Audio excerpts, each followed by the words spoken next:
Estamos aí de volta, o segundo bloco.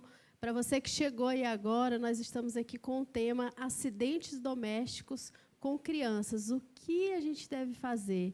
E estamos aqui com a minha amiguíssima, a Dalgisa Cali, né, a enfermeira. E no final do primeiro bloco eu fiz uma pergunta para ela. Eu vou repetir aqui a pergunta, que foi da Márcia, né? Que precauções os pais podem tomar para minimizar acidentes domésticos com criança? O que fazer, Adalgisa, aí para minimizar essa situação? Então, Márcia, respondendo à sua pergunta, a gente fala que uma residência ela é cheia de armadilhas.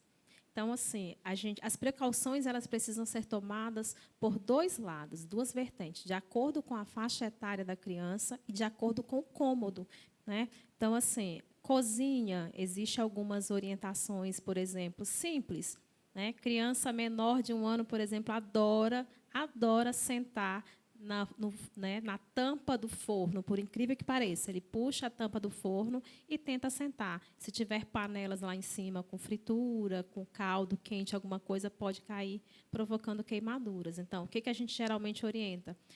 Quem tem criança menor de 1 ano em casa, ou até 1 ano engatinhando, principalmente, a cozinha não precisa fechar o acesso da cozinha às crianças. A gente fala que quem tem criança em casa, na verdade, tem que redobrar o cuidado, né? Quarto, qual é o problema de quarto? Quarto de criança tem problema? Tem. Menino adora pular em cima de cama, né? Verdade.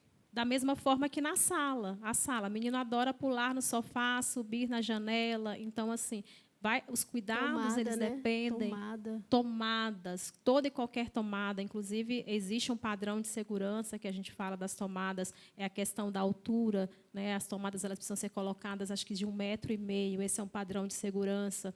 As tomadas da residência com criança elas precisam ser tampadas.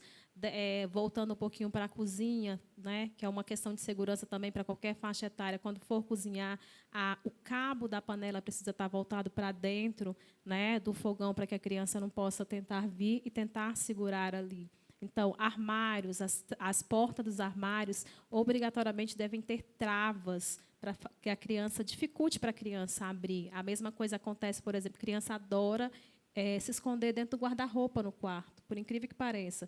Outro dia olhando uma manchete no jornal, a gente viu demonstrando uma criança, e aí a sorte, porque o irmãozinho mais velho viu, eles estavam brincando de se esconder, tinha uma escada dentro do quarto, e o menino subiu e se escondeu no maleiro do guarda-roupa do quarto dos pais. E lá ele adormeceu, escondido. Então, foram horas e horas, a família ficou enlouquecida procurando a criança, e depois de muito tempo, o irmãozinho de 5 anos lembrou que o outro tinha 3.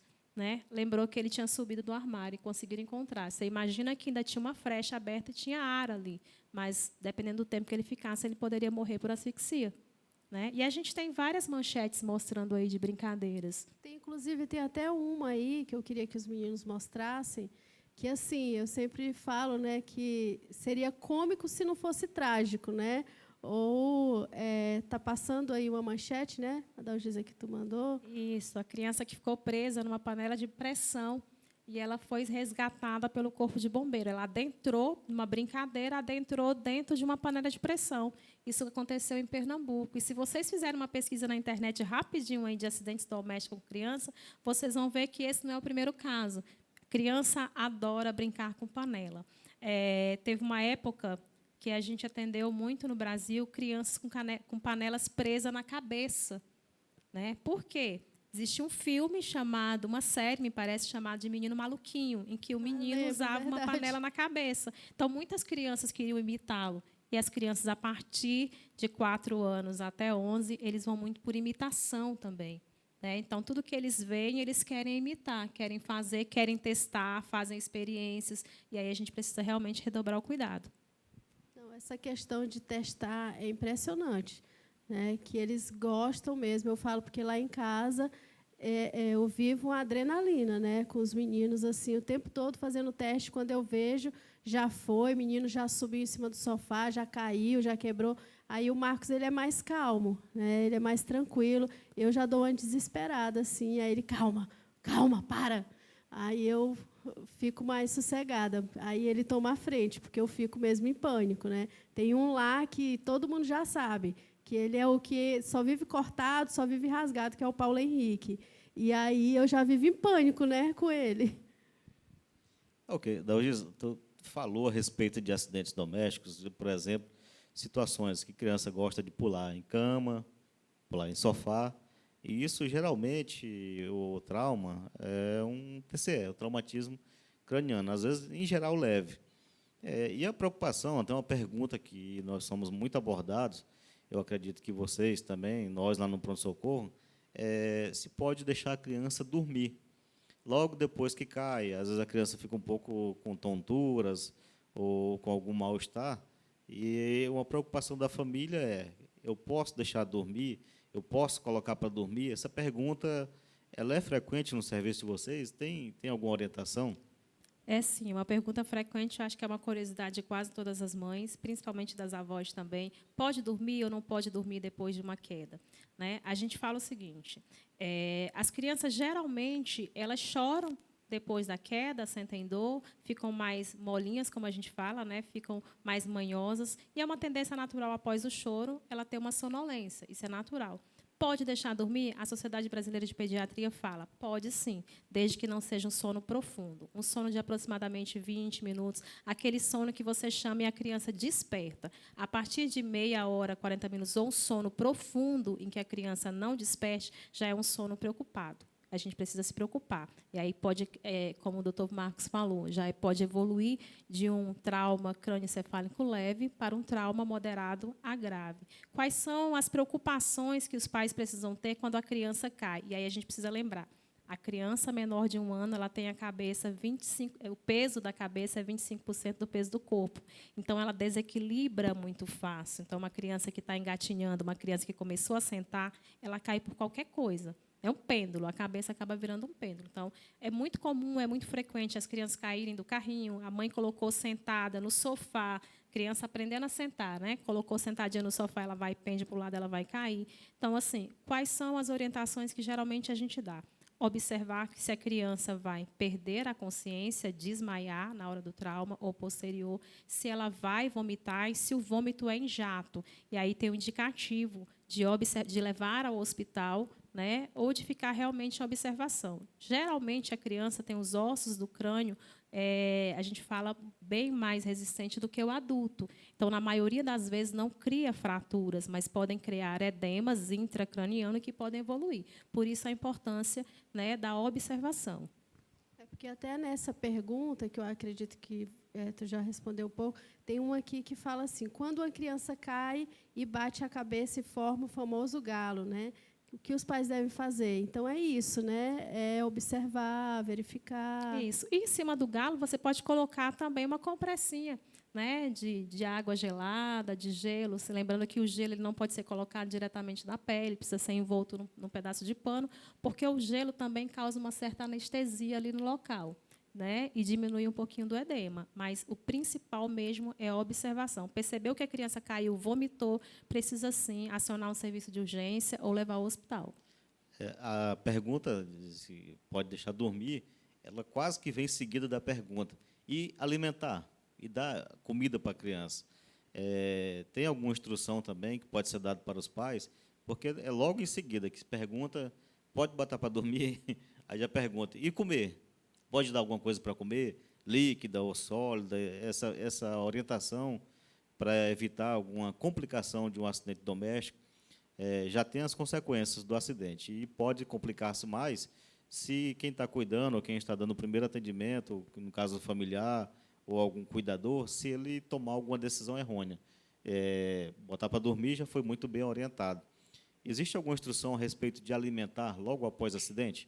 Então, a Sociedade Brasileira também de Pediatria, ela restringe a alimentação na primeira hora, né? Porque a gente fala que uma das observações, essa criança vai vomitar ou não. Então, essa primeira hora ela é muito importante de observação. Então, evitar, nessa primeira hora, dar algum tipo de alimento. Muito bem esclarecido. Eu acredito que os nossos telespectadores tenham tido boas instruções até agora, a respeito de logo após o acidente, a respeito de logo após o não dormir ou dormir, tomar a decisão, também a questão da alimentação. São cuidados muito básicos e até simples que os familiares podem adotar que evita complicações, tá bom? Muito bem explicado, todos acredito que foram beneficiados por isso. Tem uma pergunta aqui que fala assim: se a criança tem febre alta, posso dar banho ou somente dar o remédio de febre e deixar ela coberta? Resolve? Essa daí. Isso aí também é uma dúvida muito grande, porque assim, havia há um certo tempo uma discussão, dar banho, não dar banho, embrulha, não embrulha, mas isso caiu por terra há muito tempo. O que a gente geralmente orienta?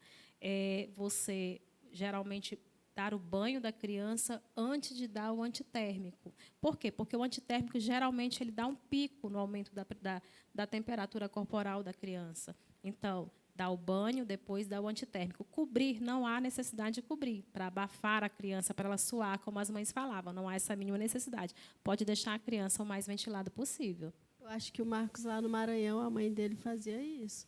Cobria. Deu certo, escapei até hoje, né? Mas não adotem isso, não. Foi totalmente experimental. Foi por Deus. Nós falamos logo após o acidente, a questão do dormir e o alimentar. Me veio aqui uma preocupação também, que é também muito comum, a respeito de quando as crianças ingerem substâncias, por exemplo, detergentes. Tem marcas famosas aí, mas quando água sanitária, por exemplo, é também muito comum esse acidente doméstico. Tem qual a orientação que pode ser dada? Como você evita que a criança faça a ingestão de água sanitária, por exemplo, e se ingeriu, qual outro cuidado? Então, na verdade, a gente chama de intoxicação exógena. Ela é muito comum, principalmente na faixa etária de 2 a 5 anos de vida. É a questão da curiosidade. A criança ela quer tomar o remédio que ela vê os pais tomando, ela quer tomar, às vezes, o detergente que é cheiroso, então eles associam muito o odor com o sabor, porque a cor é bonita. Então, existem, sim, um grande número de intoxicação exógena. Chumbinho é uma realidade aqui da nossa região, porque assim, as pessoas adotam muitos hábitos de colocar, né, esses tipos de venenos para os roedores em casa, em cima de fruta, em cima de queijo. E a criança está engatinhando, né, ou está vendo aquilo, ela não tem noção. A criança ela não tem noção do perigo. Então, o que a gente deve proteger? No caso, por exemplo, dessa intoxicação, o ideal é que os pais que percebam isso recorram ao serviço de saúde. Tá? Não dê nada para a criança beber, não dê leite, não dê água, não coloque para vomitar, nada disso. Né?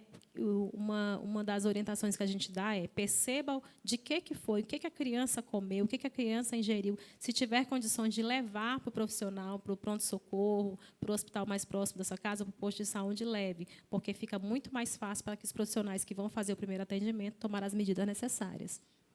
A respeito desses produtos, a orientação também tem um local mais adequado, a altura, mais fora do local de alcance dessas crianças também? Sim. Todo e qualquer, a gente chama de saneante dentro da residência, manter fora do alcance da criança.